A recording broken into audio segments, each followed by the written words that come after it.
Choisis la vie, sois fort.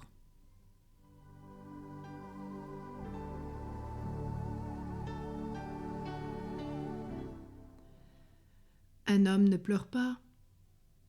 Un homme n'a pas peur. Un homme ne montre pas ses émotions. Sois un homme, un vrai.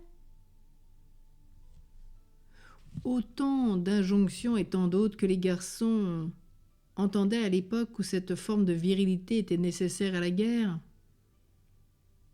Avec ce genre de message beaucoup trop contraignant, les fils se construisaient un rempart à leur vulnérabilité. Ils montraient leur courage et masquaient leur peur. De nombreux accidents de santé sont dus à des phrases clichés car celui qui se veut fort, dans le sens de maîtriser totalement ses émotions, risque de ne plus vivre deux émotions essentielles données par Dieu: rire et pleurer. Or, l'une et l'autre détendent l'organisme. Si tu les contrôles en permanence, tu accumuleras des tensions dans tout ton corps que tu finiras par extérioriser contre une personne de ton entourage, de ta famille, de ta communauté de paroisse, au travail, à l'égard de quelqu'un qui te bouscule dans les transports en commun, au supermarché. Tu ne sais ni rire, ni pleurer. Tu contiens une énergie qui peut se transformer en agressivité ou en violence. Et si tu les réprimes aussi, ils vont faire des ravages dans ton corps et te rendre malade.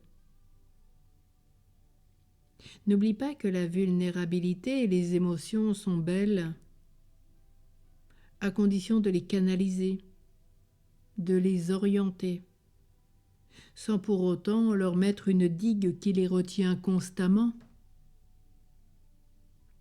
Il est important que tu saches ressentir tes peurs, que tu ne t'empêches pas de rire, de pleurer, d'aimer, et que tu liquides ta colère dans un sport, une marche, du cri, du chant, une expression artistique. La vraie force, c'est l'acceptation de tout ce qui t'habite, l'apprentissage de la gestion de toutes tes émotions. Et avec Josué, on l'a vécu, ce prophète. Il est bien dit dans Josué 1, « Nul ne tiendra devant toi, et tant que tu vivras, je serai avec toi, dit le Seigneur, comme j'ai été avec Moïse. Je ne te délaisserai point, je ne t'abandonnerai point. Fortifie-toi et prends courage. Car c'est toi qui mettras ce peuple en possession du pays que j'ai juré à leur père de leur donner. Fortifie-toi seulement et aie bon courage en agissant fidèlement selon toute la loi que Moïse mon serviteur t'a prescrite. Ne t'en détourne ni à droite ni à gauche afin de réussir dans tout ce que tu entreprendras. » Oui, Dieu nous le redit à travers le prophète Josué, donc du chapitre 1.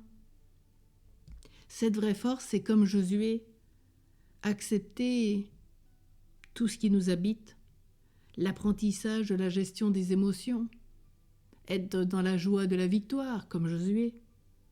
Il a été fort parce qu'il a été fort et il a pris courage dans le Seigneur, sans quoi c'était impossible. Et Jésus aussi, que l'on représente souvent dans sa dignité, sa majesté, a pleuré. Jésus a ri, il était joyeux avec les enfants. Il a eu aussi sûrement, à d'autres moments que dans la Passion, des moments de pleurs, quand il a rencontré la femme de Naïm qui avait perdu son fils unique. Mais aussi, il savait s'amuser avec ses apôtres. Et merci Seigneur de savoir à la fois rire, pleurer, aimer. Voilà notre vraie force en Dieu. Alors as-tu vraiment rencontré Dieu qui pleure et Dieu qui rit? Cette expression si connue. Et à la fois, prie Josué qu'il t'aide à le vivre.